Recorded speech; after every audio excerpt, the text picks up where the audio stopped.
ওজন স্কেল কর্পোরেশনের পক্ষ থেকে আপনাদের সকলকে জানাই আন্তরিক শুভেচ্ছা অভিনন্দন। আজ গিয়েছিলাম উম্মেহানি এন্টারপ্রাইজ ময়মনসিংহ দাপুনিয়া বাজারে এই দোকানটা। তো ভাই নতুন বিজনেসটা শুরু করতেছে রড এবং সিমেন্টের ব্যবসা। তো আশা করি ভাইয়ের ব্যবসার অনেক উন্নতি হোক। তো তিনি নিজেই আসলে একটা স্কেলের বডি বানাইছিল রড মাপার স্কেলের। তো আমি তাকে পার্টস দিলাম এবং কি বডিটা সেট আপ করে দেওয়ার জন্য গিয়েছিলাম।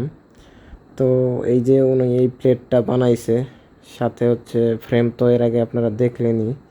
তবে ওনার মনিটরটা কিন্তু অনেক ভালো কোয়ালিটি, A27E মনিটর, খুবই ভালো কোয়ালিটির মনিটর এটা। তো এরপর আমরা যে লোড সেলের তারের উপরে এক্সট্রা কভার দিয়ে দিয়েছি যাতে তার জায়গা না খায়। আর এছাড়াও এই স্কেলে সিজেটেল কোম্পানির 2 টনের লোড সেল ইউজ করা হয়েছে 4টা। তো আসলে যাদের এই ধরনের স্কেল লাগবে স্ক্রিনে দেওয়া নাম্বারে যোগাযোগ করে অর্ডার করলে সারা বাংলাদেশে যে কোনো জায়গায় হোম ডেলিভারি নিতে পারবেন। আমরা স্টেট ফার্স্ট কুরিয়ারের মাধ্যমে সারা বাংলাদেশে হোম ডেলিভারি করে থাকি। আমরা মালের কোনো টাকা অগ্রিম নেই না, তবে ডেলিভারি চার্জ আগে পে করে দিতে হবে।